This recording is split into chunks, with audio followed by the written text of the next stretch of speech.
নমস্কার বন্ধুরা, রূপা রান্নাঘরে একটি নতুন রান্না ভিডিও সকল বন্ধুদেরকে অনেক অনেক ভালোবাসা দিয়ে স্বাগত জানাই।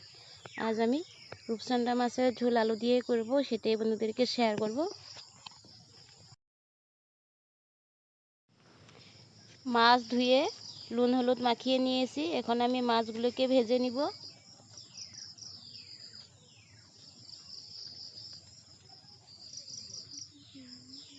এইভাবে করে আমি সব মাছ ভেজে নিব।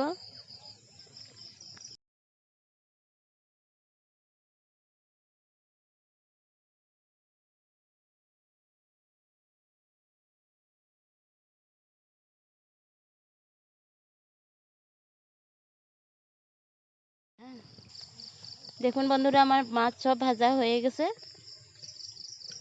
এখানে মাছ ভাজা তেলে আর পরিমাণ মতন তেল দিয়ে দিচ্ছি, দিয়ে সাদা জিরা ফোড়ন দিচ্ছি। সাদা জিরা ফোড়ন দিয়ে এখানে পেঁয়াজ দিয়ে দিচ্ছি।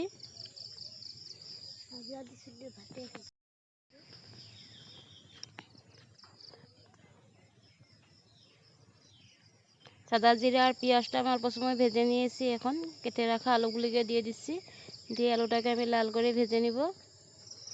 আলুতে আমি পরিমাণ মতো নুন দিয়ে দিচ্ছিলাম। নুনটা দিয়ে আলুটাকে খুব ভালোভাবে ভেজে নিব।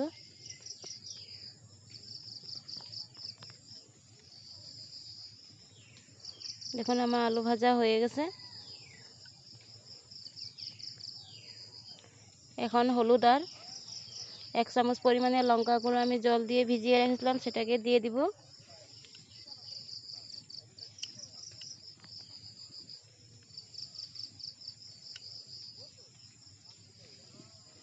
দিয়ে খুব ভালোভাবে ভেজে নিব।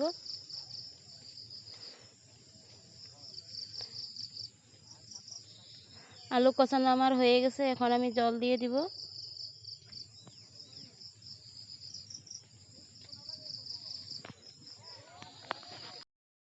এখানে ভাজা মশলা নিয়েছি, ধনে, জিরে আর একটি শুকনা লঙ্কা।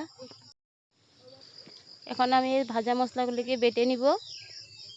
দেখুন আমার মশলাগুলি বাটা হয়ে গেছে। তরকারিতে দিয়ে দিচ্ছি।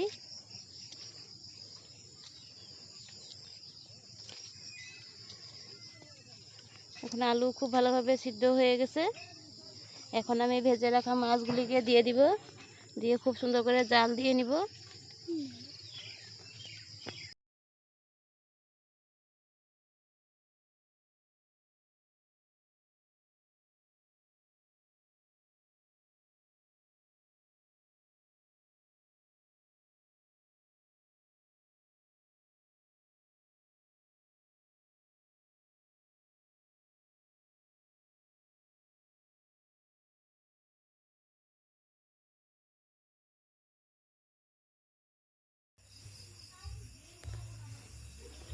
দেখুন বন্ধুরা, আমার রান্নাটি হয়ে গেছে, নামিয়ে নিয়েছি। এইভাবে আলু দিয়ে খুব কম উপকরণ দিয়ে ভাজা মশলা দিয়ে মাছের ঝোল, রূপচাঁদা মাছের ঝোল ভাতের সাথে খেতে অসাধারণ লাগে।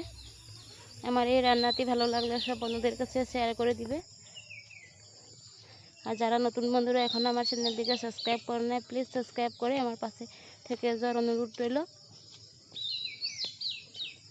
সবাইকে অনেক অনেক ধন্যবাদ সম্পূর্ণ রান্নাটি দেখার জন্য। নমস্কার। সবাই যেন ভালো আর সুস্থ থাকে।